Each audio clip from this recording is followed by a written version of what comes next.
Good evening, everyone, and welcome to DIA. My name is Matilde Guidelli. I am a curator here, and I have the pleasure to organize the Artist on Artist lecture series, where since 2001, we invite an artist to reflect upon the work of another artist in DIA's collection and past program.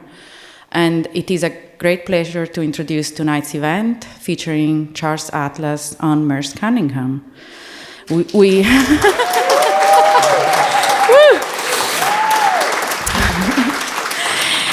We are in for a treat, as Charlie is going to lay bare his collaboration with Merce, and there is so much amazing footage of Merce that Charlie is gifting us, and so much thinking about collaboration that we are going to be hearing about from Charlie. But before then, I wish to thank everyone who helped make tonight's possible, at DIA in particular, Max Tannon, Kim Golding, Emily Markert, David Anayamaya, and the visitor service team, and the Merce Cunningham Trust for all their research support. Between 2007 and 2009, the Merce Cunningham Dance Company presented Beacon Events, a series of 7 performances staged in 7 different galleries at DIA Beacon.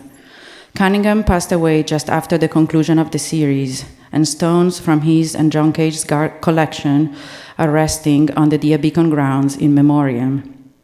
As we will hear in a moment, Charles Atlas began work with Cunningham in 1969, and from their mutually formative collaboration, Charlie went on to invent a new form of art and to become one of the foremost time-based media makers ever.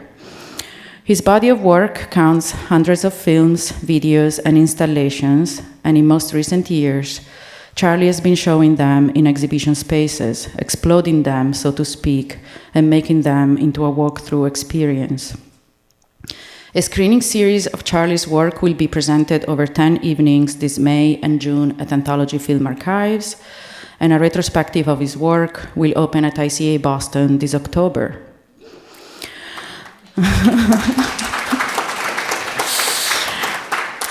After almost 1 year from my invitation, Charlie told me that he would be talking about what Merce taught him.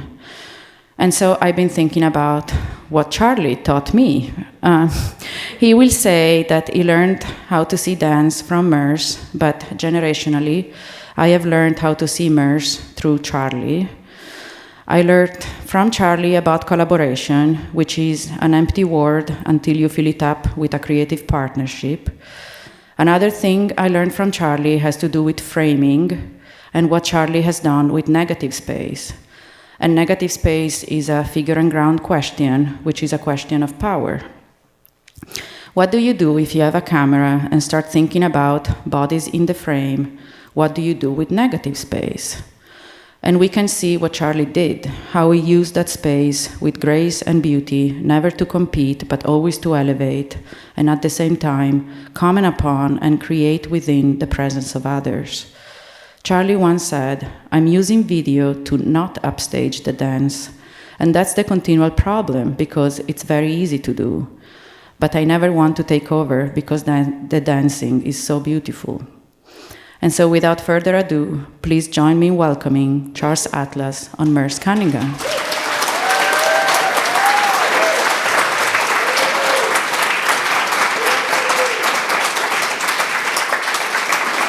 Thank you.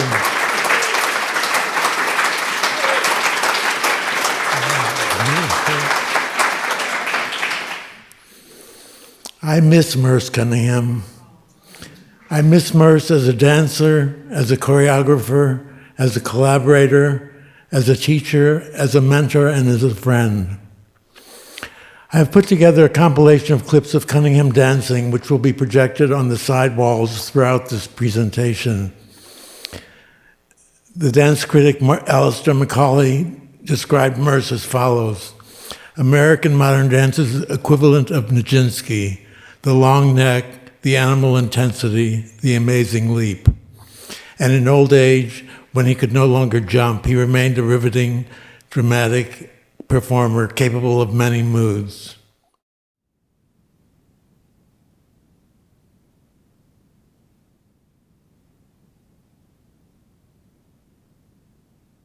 As a choreographer, he has been widely acknowledged as a revolutionary, insisting on the independence of dance, music, and design. That is, the music and the design were created separately from the dance and only incorporated during a performance. He often used chance procedures in the creation of many of the elements of his dances, sometimes with what he called poetic license. His artistic decisions were as often practical as they were aesthetic or conceptual. I have often referred to Merce's practice as the gold standard of collaboration, in that he had total respect for the work of his artistic collaborators. I have always thought it was the success of his early experiences collaborating with the visual artists Robert Rauschenberg and Jasper Johns, and the musicians John Cage, David Tudor, and Christian Wolff, that pointed the way to the open collaborative model that he used with other artists and musicians that he worked with subsequently. When I first began collaborating with Merce, I was in my early 20s and was surprised that he welcomed my video ideas as an equal. I sure didn't feel like it at the time, but it allowed me after a few years to grow into the role. My history with Merce and the Cunningham Company extends over a period of 40 years. I worked as part of the company from 69 through 83, and then returned from 99 through 2009 purely as a freelance independent filmmaker. Over the course of that time, I made 10 media dance collaborations with Merce, 18 high-quality media documenting of existing Cunningham repertory dances, 2 documentaries, and 3 installation works made after Cunningham's passing in 2009. Prior to working with the Cunningham Company, I had no history with dance.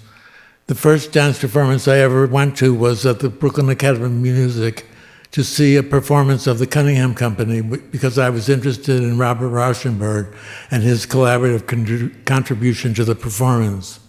That was the only live dance performance I had ever seen before starting to work with Cunningham. I was recruited to join the company by David Vaughn, Cunningham's archivist, who I met when he was an actor in a production of a Judson Poets Theater play that I was stage managing off-Broadway. I began as assistant stage manager with the company. My job consisted of assembling sets. I was responsible for filling Andy Warhol's silver pills with helium for Rainforest, for example, washing and ironing costumes, packing equipment, and in the early days, after every performance, handing each dancer a cold can of beer. My job eventually evolved into becoming production stage manager, sometimes lighting and costume designer, and also filmmaker in residence. The thing on the sidewall now, it's so beautiful, Merce dancing in the 50s.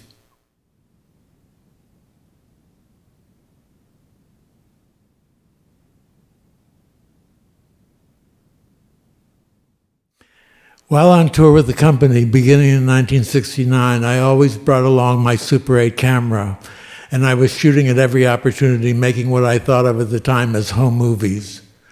In 1970, after a rehearsal in Irvine, California, I went outdoors with Merce and shot close-up of his joints, which were sketches of films to be used in conjunction with an upcoming Cunningham performance.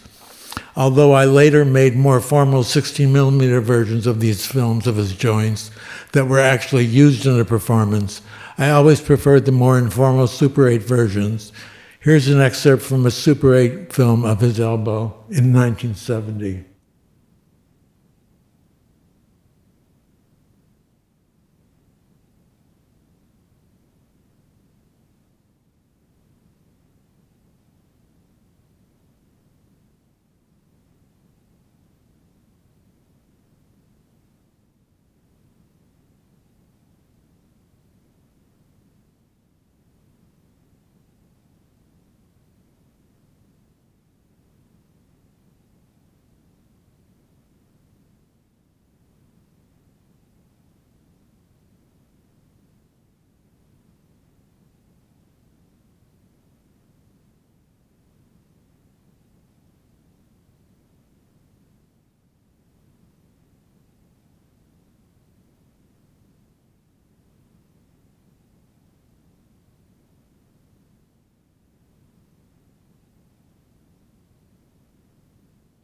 In 1972, having seen a showing of my Super 8 work, Merce invited me to collaborate with him on making videos.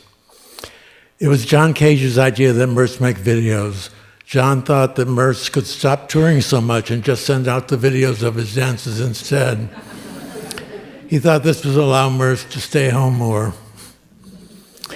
I had never made a video before, so I learned it from a book called The Spaghetti City Video Manual, and then taught it to Merce. Since Merce was learning video, I thought I should learn Cunningham technique. So I enrolled in the fundamentals class, what the company dancers at the time referred to as the zoo class. I was pretty terrible, but sometimes I was able to sneak into the beginner's class when Merce was teaching. Watching Merce demonstrating dance phrases was a treat, and seeing him show their many possible rhythmic variations was an inspiration to want to dance. For this presentation, I'm going to primarily talk about the video and film collaborations with Cunningham. Right now, there's a video on the side of a recently discovered lost film of Merce dancing Changeling, a solo that he made in the 50s, or no, 60s, I think. In the summer of '73, the company purchased 3 black and white video cameras, a live switcher, and a half-inch black and white open-reel recording deck. The editing process involved having 2 decks, 1 playback and 1 recording, finding the editing point on both decks, and then from that point, rewinding the reels back 2.5 times with your fingers, that is on both the playback and record decks, then pressing play on both decks and then record on the editing deck at the precise edit point. This was a normal way of editing video at that time. Merce and I spent the summer actively experimenting with ways to capture dance on camera. In the fall of 1974, we began shooting our first video collaboration called Westbeth, taking the name from the building to which the company had recently relocated. It was composed of 6 sections, each with a distinct camera setup and approach to the relationship of camera to dance. Merce gave names to the sequences: the identification sequence, the connection sequence, the suite sequence, the frame sequence, the stage sequence, and the disorientation sequence. It was completed and screened for the dancers a few months later. This began our ongoing collaboration making media dances. There is so much I could say and show in detail about our collaborations and about Merce's use of chance operations, but for this brief survey of our work, I have tried to simplify the explanations and abbreviate the clips, focusing mainly on key elements. In 1975, the experimental TV lab at WNET invited us to make a silent 15-minute video piece, Blue Studio 5 segments, which would be part of a 30-minute TV show with the other 15 minutes created by Nam June Paik. We went to see the studio space to find out its technical capabilities, which included blue screen chroma key. The studio was small with a concrete floor and a low ceiling, challenging for a dancer. But Merce accepted to do it as a solo because he thought the space was too small and the conditions too rough to involve any of the company dancers. He asked the producer how many layers of video you could superimpose on top of each other before the image becomes unacceptably degraded. The answer was 5. So in the end, we decided that we would make a piece in which 5 distinct Merces would dance separately in 5 different settings, and then by the end, all 5 Merces would be dancing together in a blue studio. Here's the clip.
One of Merce's guiding principles in creating new work was to assess the given situation and consider all the possibilities it afforded, be it the space, the number of dancers, the array of technical equipment, etc. The practice we developed in our collaborations was to make the video piece first, and subsequently Merce would use the material to create a stage production. It was in the editing process of these first collaborations, evaluating all the takes of the individual shots with Merce, that I began to see and learn what makes a good dance performance. I sometimes refer to this as my classical training in modern dance. In 1978, working with 3 black and white cameras, 1 color camera, all on tripods, 5 live feed monitors placed throughout the studio, and a switcher to live edit from one feed to another, we made our 4th collaboration called Fractions. By this time, we were working with 3/4-inch U-matic video recorders and an offline editing system which was not frame accurate. To make the master version, I used to go to an outside production facility. As well as choreographing the dance in the main studio space, we also planned what was shown on all the individual monitors that showed different perspectives of the dance. This was a primitive way of having what is now referred to as a picture-in-picture image. About keeping track of all the cameras and monitors in the making of Fractions, Merce once said, this must be what it's like to be an astronaut. He thought it was mind-stretching to consider so many things at the same time. It is perhaps more useful to show a clip than try to explain the complexity.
Another thing I want to mention is that in the Cunningham way, all the rehearsals are danced in silence.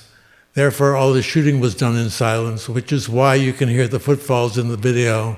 The music was always added to the mix in post-production. In 1980, we decided for the first time to take the cameras off the tripods and use moving cameras. An Elemac dolly with a crane arm, a crab dolly, and a Steadicam. The piece we made, Locale, had 4 sections. In his notes, Merce described them as arrivals at a ball, the ball continues, intruders in the ball, and guests go home. It was shot with a single camera on 16mm film.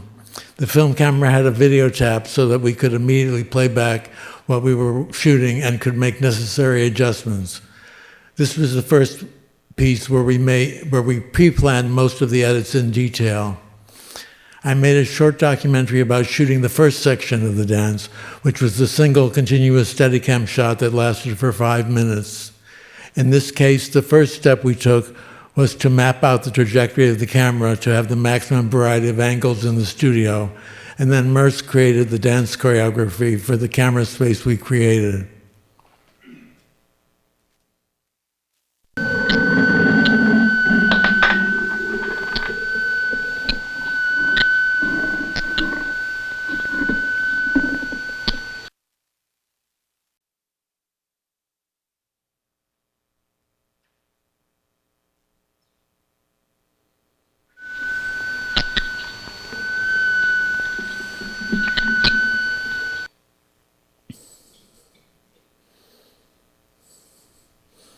The cable you see in the picture is so that Merce could see we had to close the studio doors so Merce could see the video outside.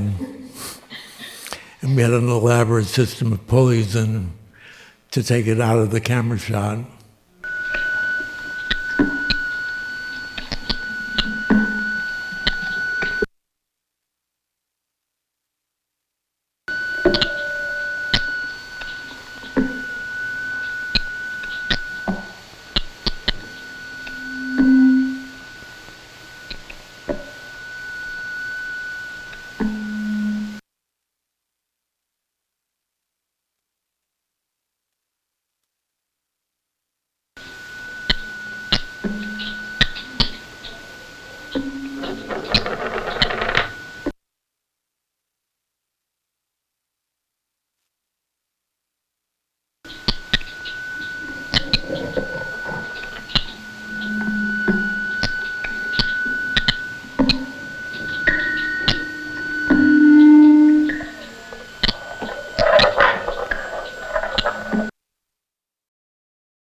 For Channel's Inserts, our fifth collaboration, we wanted to use the studio space in a new way.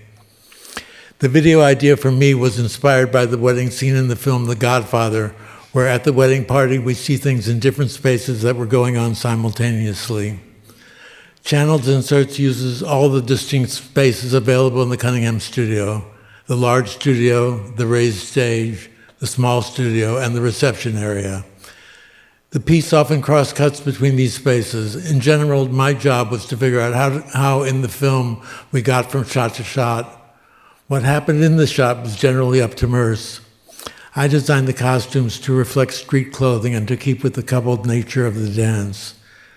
The excerpt I'm showing shows several of the spaces, but not the cross-cutting.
On the side wall, we have Merce doing part of his solo from secondhand, the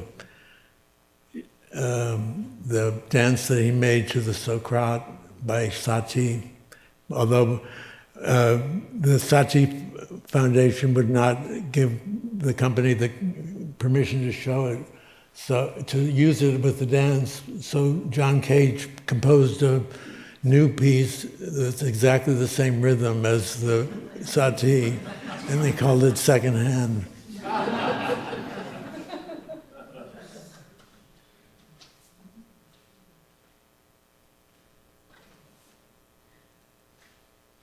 Called a cheap imitation. The dance was called Secondhand. Cheap Imitation was John's. Yes, yes, you're right. Fact checker.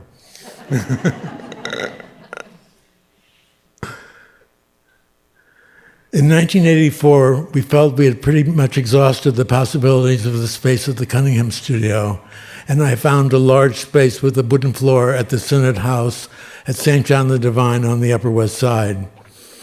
One principle of the piece is that each camera shot would start in one chance-determined spot on the perimeter of the dance floor and move to end at another chance-determined spot. There were 8 possible positions around the perimeter of the dance and 1 position in the middle of the space. Another principle was that each shot would begin with dancers in a space that was different from the space and dancers in the immediately preceding shot, prompting a cut-to-off style of editing, which gives the illusion of activity going on outside of the frame. Choreographically, Merce created foreground, middle ground, and background movement, exploiting the depth of field. Here is an excerpt from our 6th collaboration, Coast Zone.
At this point, I should mention Cunningham's extensive use of chance procedures in almost all of his work for both camera and stage.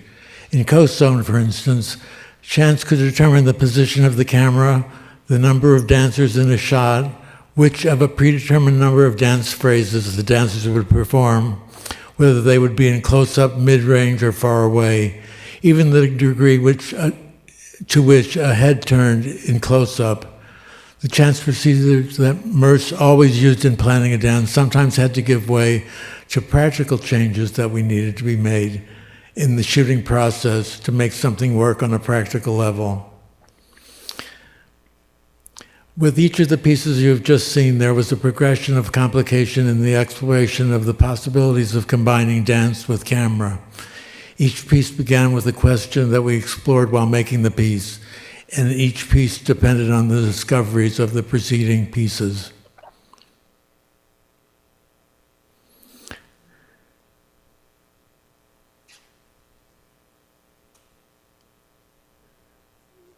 And here we have Merce pretending to choreograph, improvising to pretend to choreograph in the dance studio. TV studio at CBS. After 16 years of doing work that was independent of the Cunningham Company, in 1999, I was commissioned to make a 90-minute television piece for an international audience about the life and work of Merce Cunningham. In conjunction with this documentary, as a bonus, Merce and I were allowed to create a short new video dance piece. Given the circumstances of both our schedules, there was no time beforehand to plan out shots and camera movements with the dance as we had in the past. So Merce separately choreographed 4 different dances, and I shot each one in a different setting and with 4 different styles. Then I intercut them to make the final piece, which was called Melange.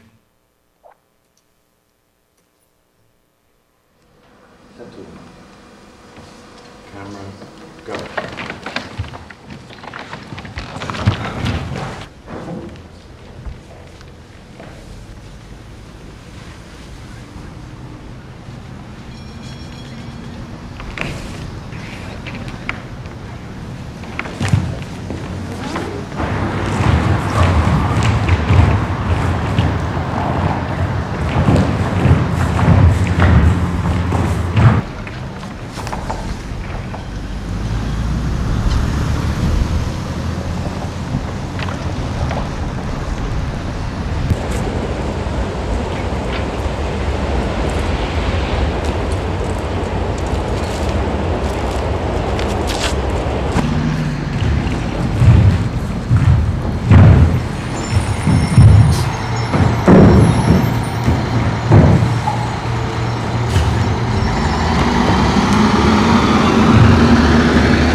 For our final collaboration in 2003, with more time, we returned to our original way of working, beginning with original ideas and fleshing them out with the camera and the choreography.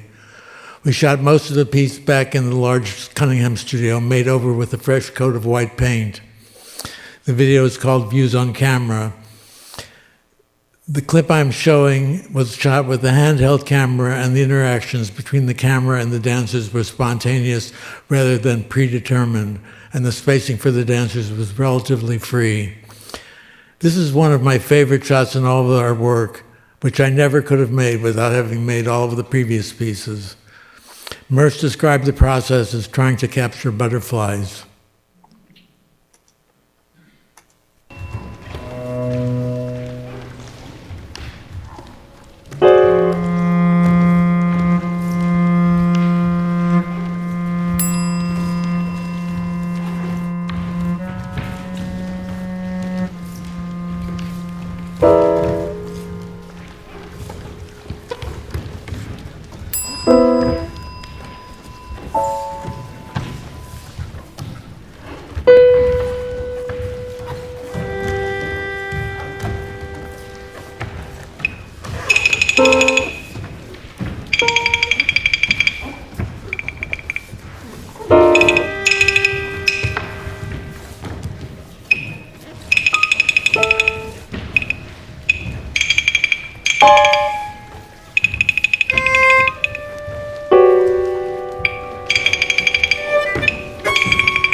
As part of my work with the Cunningham Company starting in 1999, I made documentations of 14 repertory stage dances.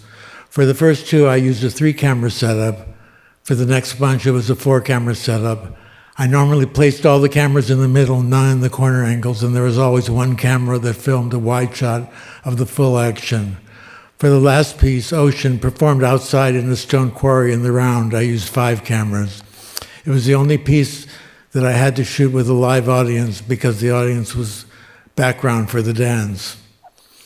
My standard process, no matter how many cameras, was to carefully analyze the dance and then write out very detailed instructions for each camera specifying which dancers or group of dancers to focus on and their trajectory during the dance. These notes would be read over headsets during the rehearsals and shootings to each camera person by me and my assistants. These shooting sessions were done using rented stages without an audience. In post-production, I would edit according to my analysis.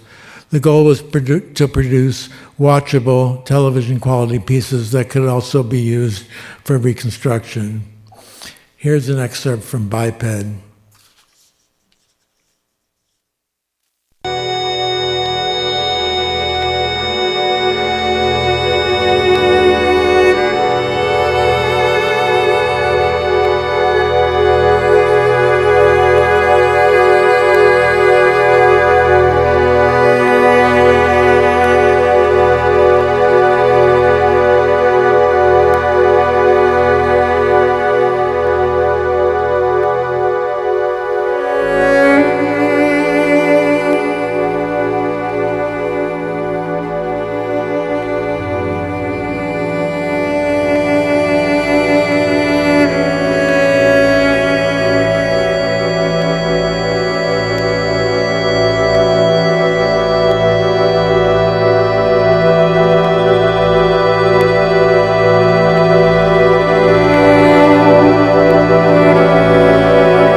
As I mentioned before, Cunningham's 90-minute dance, Ocean, was performed in the round.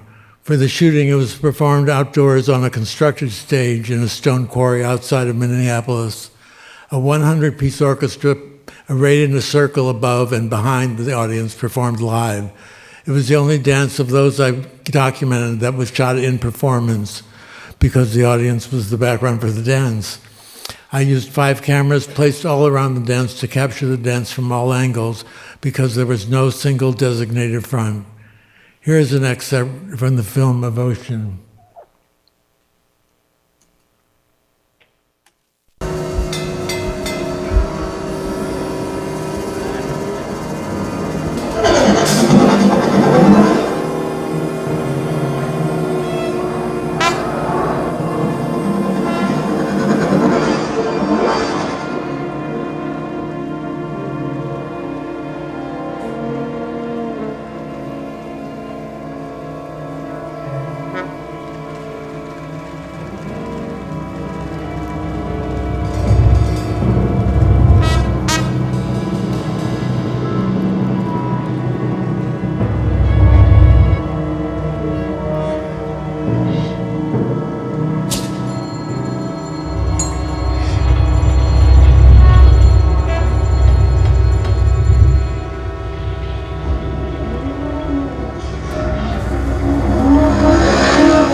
sidewall is Merce doing one of his last performances, a chair solo, on the stage of Martha at Mother, the nightclub night that was hosted by Richard Move as Martha Graham.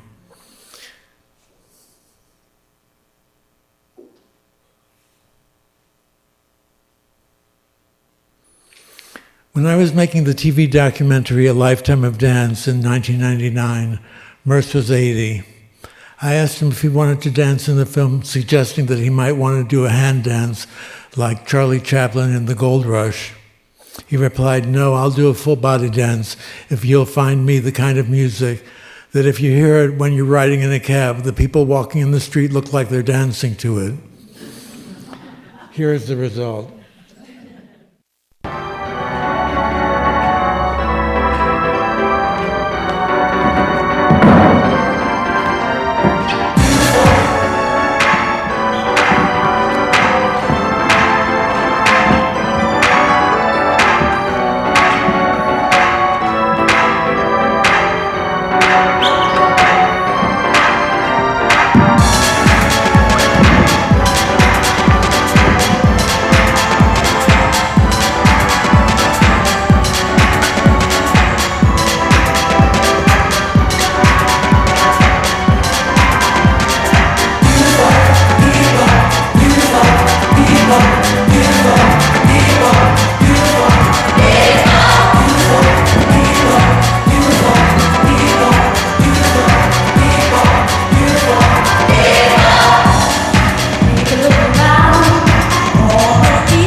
To wrap up, before we open up for questions, I will give Merce the last word. Tap dancing is a way of articulating time, and it's a long time since I did it. My teacher was Mrs. Maud Barrett. She had a manner of using her foot with the tap on the front and the back. And also one time she did it on the side of her foot. I never forgot it.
Thank you. So I hope you have some questions. Just ask a question. When you started working with Merce Cunningham, did you know how special it would be? Well, I quickly learned. I mean, I was interested in art, and some of my first job I got to work with sets by Andy Warhol and Marcel Duchamp and Frank Stella. And so I knew that it was something I would be interested in. And I was I didn't know how lucky, how influential it would be on my life, but I was there, at the beginning I was there for 13 years, and then I took a 16-year break.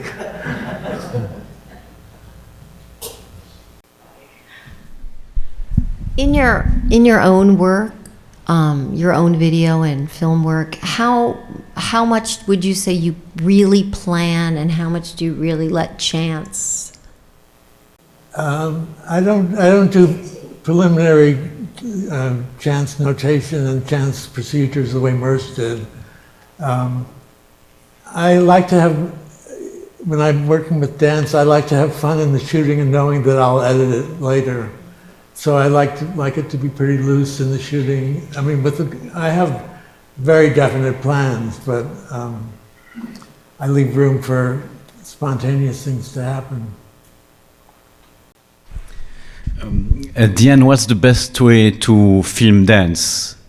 Is it, in your experience, would you do it again with the moving camera or close-ups or like Wim Wenders? What would be your... It depends on what you want to accomplish. I mean, it's very different filming dance that's made for the camera versus filming dance that's made for the stage. I mean, when I did all those documentations, it was, we did a little bit of changing of the space, like moving the people in the downstage corners in so we didn't have to have such a wide shot. And moving people, 2 steps one way or another so they wouldn't be in the camera shot. Because I like very clean framing and very precise, showing what I want to show. So the moving cameras are more exciting to use, but sometimes it doesn't function for what you need.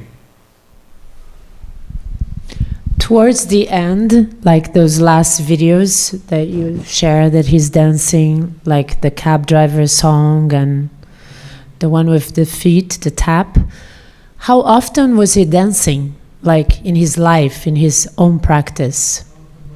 Going to the studio and working on whatever he had to work on. But it was a daily practice, and at a certain point he couldn't dance on his feet anymore, but he still choreographed. And in the last 2 pieces, I think that the dance that he did for me in the documentary was one of the last times he danced on his feet. But he wanted to do that. As I said, I tried to suggest that he do something simpler. And and the last one was I was working as a consultant director at Art 21, and it was this. I got Merce to do one of the intros to the hour-long artist bio picture TV show, and I didn't want to show him sitting in a chair, so I broke it up so it wasn't so. I just didn't like that image of him sitting in a chair as a full shot. So that's how I came up with that. Yeah, that's actually quite amazing because you feel the movement all through that, as if he's moving fully, even though he's seated. Thank you. Thank you. Hi. I was wondering if there was ever a time that the collaboration didn't seem to be working or was difficult or tense, but then maybe after time, because I know that you revisit a lot of footage, if later maybe it works out or... Well, we never had it was always great working together. We found a way of working together despite any feelings that we might had. I think the last piece that we did was Co-Zone. It was a little bit of tension, but not so as to stop the process. And when I came back in '99 to start working with the company again, it was like no time had passed at all. We were still working together, and we became even more friendly than we had been.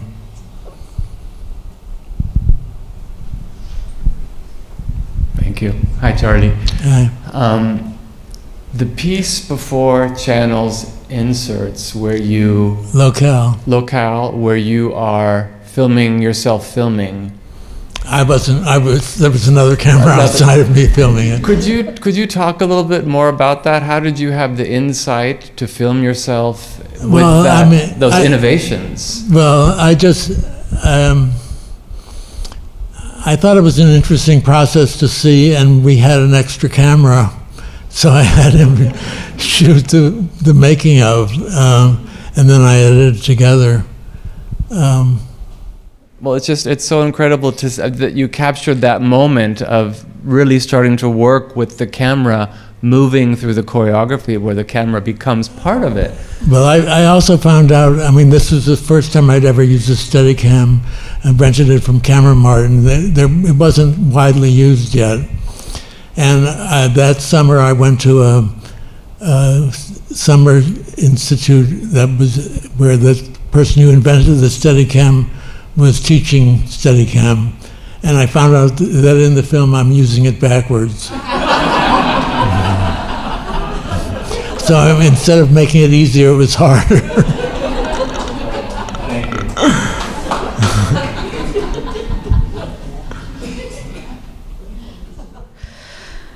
Charlie, I have a question. I have many questions, but as that has to do with technology. As technology goes on, and you started learning how to use new technology, how did that affect Merce and the dancers? I don't know how it affected the dancers. Merce was always eager to learn and eager to explore. I was an intern at Dance in America for the first program, I don't know what year it was, really early. And I was assigned to teach Paul Taylor video. And I had already been working with Merce, and his attitude was completely the opposite. He was like, why should I do that when I can do this on the stage? So it was Merce really was open and eager to learn every new technology that he could. Was his use of the digital software in order to choreograph something that came from your use of digital technologies, or? No, Merce started using the computer, not when I wasn't around. He used life forms to choreograph to, but then I found out, when I was making the documentary, I found out more about that.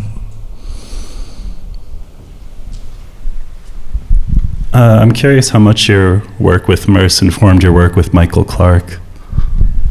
Well, Michael Clark was a beneficiary of all my work, all my years with Merce. When I stopped working with Merce, I thought if I work with other people, I have to go through the whole thing of learning and experimenting, and I just thought, no, I'm not going to do that. So more of the responsibility was on me. And I started working with Michael Clark when he was 21, so he was very raw, green, and he was, I think, glad to participate in anything that I came up with. Charlie, I wonder if you can tell us why you went back to work with Merce. You had such a long period away. What drew you back, and what was that transition like? A producer from French television asked me if I wanted to make this 90-minute international documentary, and I said, I don't know whether Merce would want me to do it. And when he was asked, he said, I don't know if Charlie would want to do it. But then I found out who else they were considering, and I felt I had to do it.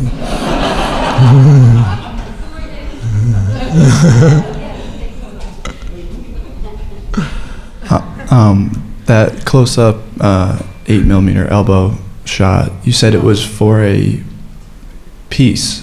Did that end up in something on the stage or in another film? Yeah, it was just the 16mm version was just a decor of all the different joints, and I made it not outside. I made it in a studio with black velvet background, so it was much more elegant.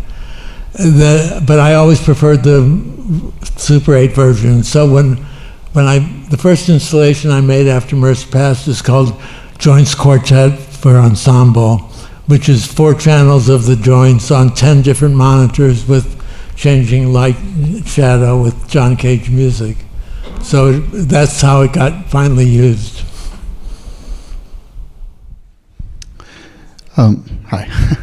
This is kind of a follow-up question to the previous question about technology and using kind of new media and choreography.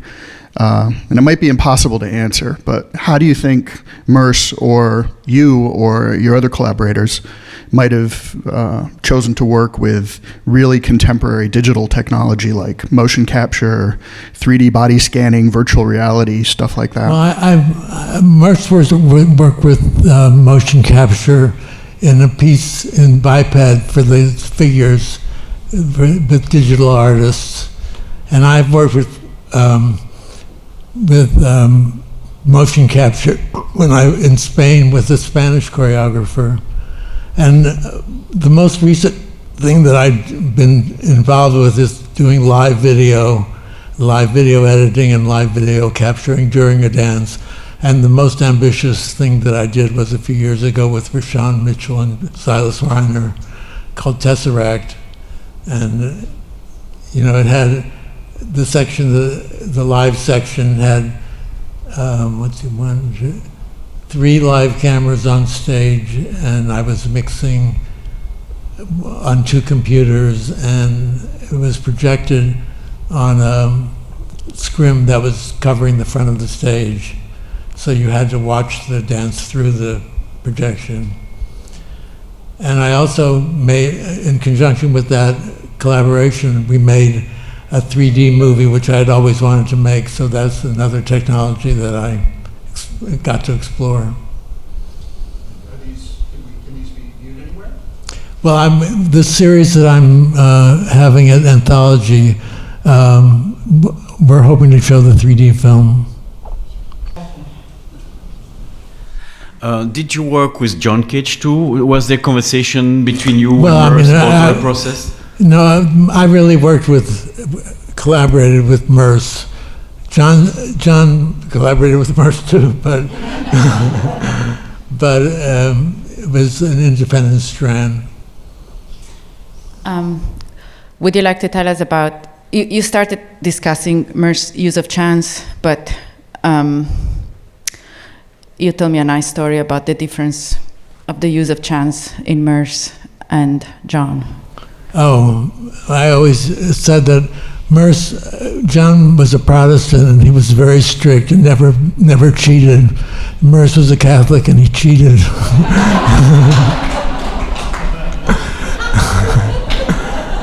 That's the part where he said that he sometimes took poetic license.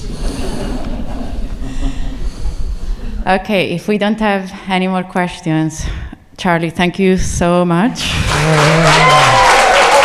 Thank you. And thank you all for coming.